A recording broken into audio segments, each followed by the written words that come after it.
Hello friends, मैं Ranjit GS आज तक में आपका स्वागत करता हूं।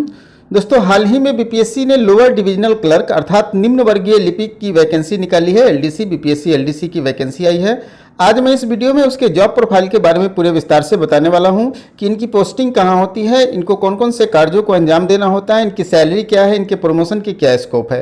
तो ये वीडियो काफ़ी महत्वपूर्ण होने वाला है। वीडियो को अंत तक देखें। अगर हमारे चैनल पर नए हैं तो इसे सब्सक्राइब कर ले और बेल आइकन का बटन जरूर दबाएं ताकि जो भी मैं वीडियो बनाऊं उसका नोटिफिकेशन सबसे पहले आपको मिल सके। दोस्तों, आपको बताते चले कि बीपीएससी ने जो एलडीसी अर्थात निम्न वर्गीय लिपिक की जो वैकेंसी निकाली है, इसकी नियुक्ति जो है वो बीपीएससी स्वयं करती है और इसकी नियुक्ति की प्रक्रियाएं वही है जो बीएसएससी के द्वारा सीजीएल की जिस तरह से नियुक्ति होती है, सीजीएल की जो चयन प्रक्रियाएं हैं, सिमिलर वही चयन प्रक्रिया यहाँ भी है, सिलेबस भी वही है। तो चयन की सारी प्रक्रियाएं बीएसएससी के द्वारा जो होती है वही यहाँ भी है। जहाँ तक कंट्रोलिंग अथॉरिटी की बात है कि आपको किसके अंडर काम करना पड़ेगा, तो इसकी कंट्रोलिंग अथॉरिटी बीपीएससी स्वयं है और ये ग्रुप सी अर्थात आपका जो कैडर है, ग्रुप सी कैडर का ये जॉब है। ठीक है, अब हम लोग बात कर लेते हैं इनके निम्न वर्गीय लिपिक के पोस्टिंग के बारे में। तो पोस्टिंग की बात कर ले तो इनकी पोस्टिंग बीपीएससी कार्यालय में ही होता है। ठीक है, बीपीएससी ऑफिस में ही होता है। इनको दूसरी जगह कहीं भी ट्रांसफर नहीं होता है, क्योंकि बीपीएससी का एक ही ऑफिस है पटना में, वहीं पे आपको आजीवन काम करना है। मतलब इससे स्पष्ट है कि आपको आजीवन पटना में ही रहना है, मतलब पूरे नौकरी भर आपको पटना में ही रहना है और एक ही कार्यालय में आपको काम करना है। ठीक है, तो इनकी ट्रांसफर पोस्टिंग जो है बीपीएससी के ही अन्य विभागों के अंतर्गत होता है और कहीं ट्रांसफर पोस्टिंग नहीं होता है। किसी दूसरे शहर में आपकी ट्रांसफर पोस्टिंग नहीं होती है। पूरे सर्विस आपको बीपीएससी कार्यालय में ही काम करना होता है, आपको पटना में ही रहने का अवसर मिलता है। ठीक है, अब हम लोग बात कर लेते हैं इनके कार्य का। तो इनको क्या क्या कार्य करना पड़ता है। तो कार्य जो है इनका टेबल वर्क है, क्लर्कियल जॉब है, इसलिए इनका काम टेबल वर्क है।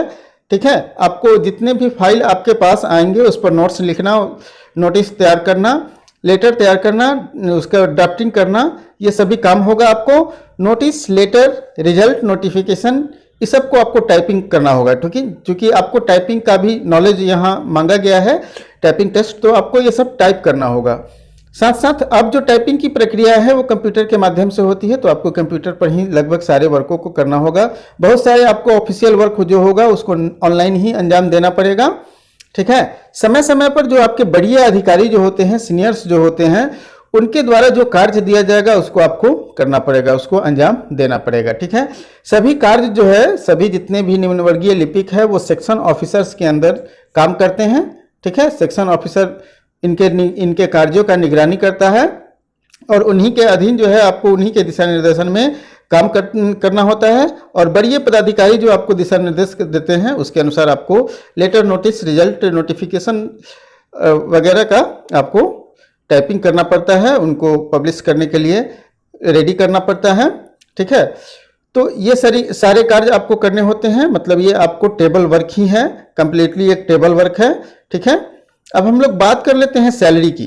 तो सैलरी इनको अगर बात करें 7th पे कमीशन के अनुसार, तो 7th पे कमीशन के अनुसार इनको लेवल 2 में रखा गया है। ठीक है, लेवल 2 कहने का मतलब हो गया कि आपकी बेसिक सैलरी जो हो जाएगी वो बेसिक पे बैंड जो हो जाएगा 19,900 से लेकर 63,200 के बीच की आपकी बेसिक पे बैंड है। ठीक है, पे बैंड के अंतर्गत अर्थात आप 7th पे कमीशन की बात कर ले तो पे लेवल 2 है और 6th पे कमीशन की बात करें तो आपको ग्रेड पे 1900 के अंतर्गत आपकी जो जॉब है वो है। ठीक है, ये पद जो है 1900 ग्रेड पे के अंतर्गत आता है।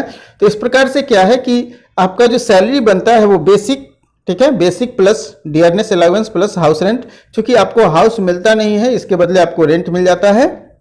ठीक है, उसके बाद मेडिकल अलाउंस है, ट्रैवलिंग अलाउंस है और अदर अलाउंस जो बीपीएससी कार्यालय में दिए जाते हैं वो सभी आपको अलाउंस मिलते हैं। इस प्रकार से अगर देखा जाए तो आपकी बेसिक सैलरी जो है वो कितनी है, 19,900। ठीक है, बेसिक आपकी 19,900 है। तो 19,900 का डीए, ठीक है, फिर एचआरए, फिर मेडिकल अलाउंस, फिर ट्रैवलिंग अलाउंस और अदर अलाउंस आपको दिए जाते हैं। इस प्रकार से आप देखेंगे तो लगभग आपको अभी अगर वर्तमान में बात किया जाए तो 25,000 से ऊपर की सैलरी आपकी बनती है। ठीक है, 25,000 से ऊपर की सैलरी आपकी लगभग हो जाएगी। तो सैलरी भी काफ़ी अच्छी खासी है निम्न वर्गीय लिपिक के लिए। ये सैलरी आपको इससे अधिक ही मिलेगी, कम नहीं मिलेगी, इससे अधिक सैलरी मिलेगी। और चूंकि अलाउंस वहाँ अधिक मिलते हैं तो सैलरी ये आपको 30,000 के आसपास में मिलेगी। तो इस प्रकार से देखा जाए तो सैलरी के लिहाज से भी जॉब ठीक ठाक है। अब हम लोग बात कर लेते हैं इनके प्रमोशन की। तो प्रमोशन के स्कोप अच्छे खासे हैं, ठीक है। जैसे आप अगर एलडीसी हैं, लोअर डिविजनल क्लर्क हैं, तो आपको पहले प्रमोशन के बाद आपको यहाँ यूडीसी होना चाहिए, यूएफसी लिखा गया है, अपर डिविजनल क्लर्क आपको बनना होगा, ठीक है। यहाँ यूडीसी होना चाहिए, क्या होना चाहिए, यूडीसी होना चाहिए, जो यूएफसी लिखा गया है। तो अपर डिविजनल क्लर्क में, और अपर डिविजनल क्लर्क में जैसे ही बनते हैं वहाँ आपका ग्रेड पे लगभग 4200 के आसपास में चला जाता है। इसके लिए आपको ग्रेजुएट होना जरूरी होगा, तभी आप यूडीसी में प्रमोट हो पाएंगे। क्योंकि यूडीसी का जो पद है वो ग्रेजुएट लेवल का पद होता है। अगर आप ग्रेजुएट नहीं हैं और तो ये प्रमोशन हो आपको नहीं मिल पाएगी, आपको सैलरी में ही इंक्रीमेंट होते चला जाएगा, ठीक है। क्योंकि एलडीसी का जो पद है वो क्या है, इंटर बेसिस पे पद है।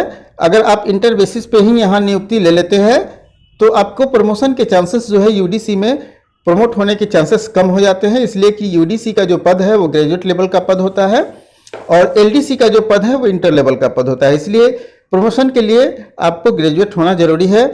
अगर यूडीसी के बाद आपका जो प्रमोशन होगा, दूसरा जो प्रमोशन होगा वो डिविजनल क्लर्क के रूप में होगा।